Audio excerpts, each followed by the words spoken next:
Philip Wollen.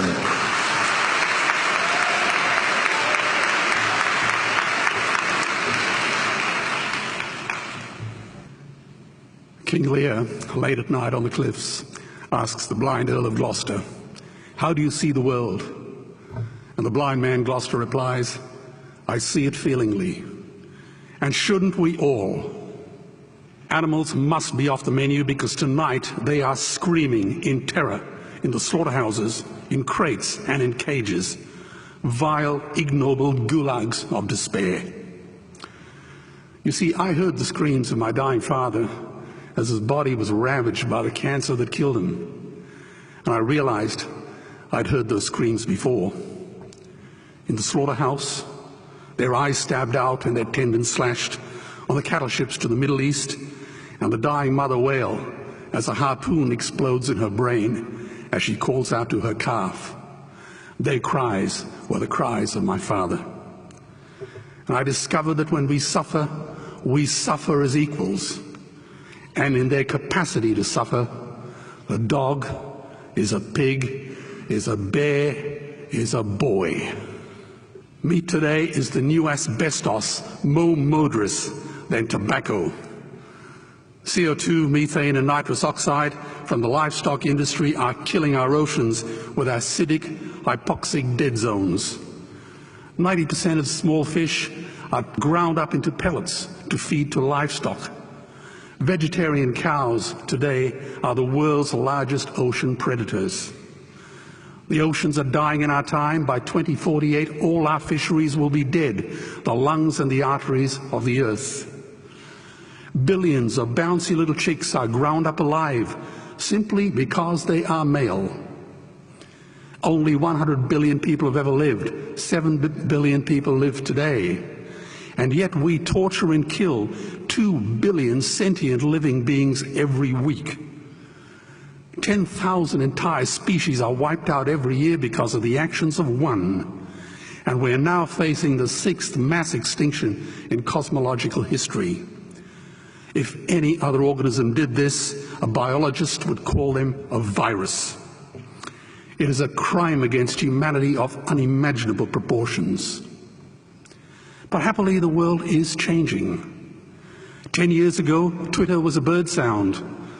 www was a stuck keyboard. Cloud was in the sky. 4G was a parking space. Google was a baby's burp. Skype was a typo. And Al-Qaeda was my plumber. Victor Hugo said, "There is nothing more powerful than an idea whose time has come." Well, animal rights today is now the greatest social justice issue since the abolition of slavery. Do you know there are over 600 million vegetarians in this world? And that is bigger than the United States, England, France, Germany, Spain, Italy, Canada, Australia, New Zealand, all put together. If we were one nation, we would be bigger than the 27 nations of the European Union. Can you believe that? And despite this massive demographic footprint, we are still drowned out by the raucous hunt and shoot and killing cartels who believe that violence is the answer when it should not even be a question. Meat kills animals, kills us, and is killing our economies. Medicare has already bankrupted the United States. They will need $8 trillion invested in Treasury bills just to pay the interest, and they have precisely zero. They could shut down every school, Army, Navy, Air Force, Homeland Security, Marines, CIA, and FBI, and they still will not have the money to pay their doctor bills. And our Cornell and Harvard say that the optimum amount of meat in a healthy human diet is precisely zero. Water, as you know, is the new oil. Nations will soon be going to war for it. Underground aquifers that took millions of years to fill are now running dry. It takes 50,000 liters of precious drinking water to make 1 kilo of beef. Today, 1 billion people are hungry. 20 million people will die from malnutrition.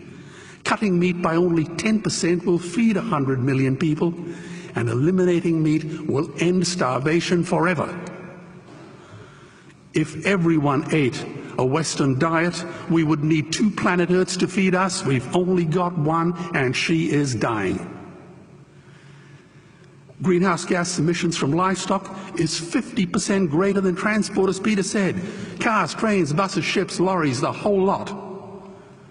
And as I travel around the world, I see poor countries who sell their grain to the West while their own children starve in their arms. And the West feeds it to livestock so we can eat a steak? Am I the only one who sees this as a crime? Believe me, every morsel of meat we eat is slapping the tear-stained face of a hungry child. When I look into her eyes, do I remain silent? The earth can produce enough food for everyone's need, but not enough for everyone's greed. We are facing the perfect storm. If any nation had developed weapons that could wreak such havoc on the planet, we would launch a preemptive military strike and bomb it back into the Bronze Age. But it's not a rogue state, it's an industry. The good news is we don't have to bomb it.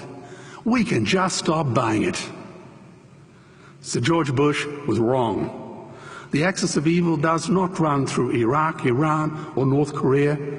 It runs through our dining tables. Weapons of mass destruction are our knives and forks. Our proposition is the Swiss Army knife of the future. It solves our environmental, water, human health problems and ends cruelty forever. The Stone Age didn't end because we ran out of stones.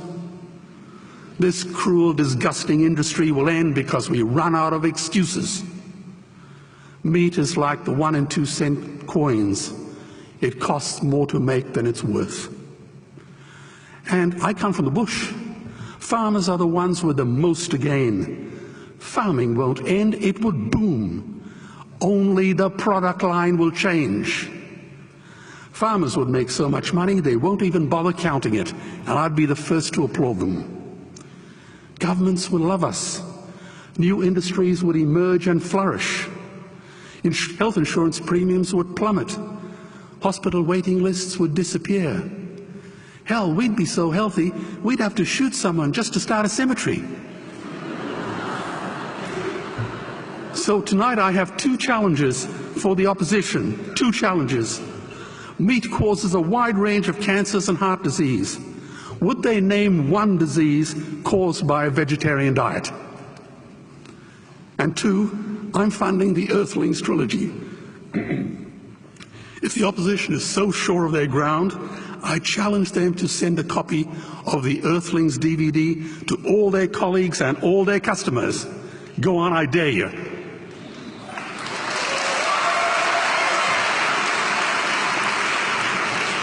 Animals are not just other species, they are other nations, and we murder them at our peril. The peace map is drawn on a menu. Peace is not just the absence of war, it is the presence of justice. Justice must be blind to race, color, religion, or species.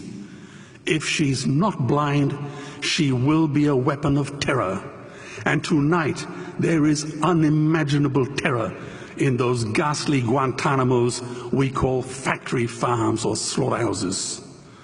Believe me, if slaughterhouses had glass walls, we wouldn't be having this debate tonight. You see, I believe another world is possible. And on a quiet night, I can hear her breathing. Let's get animals off the menu and out of these torture chambers. Please vote tonight for those who have no voice. Thank you.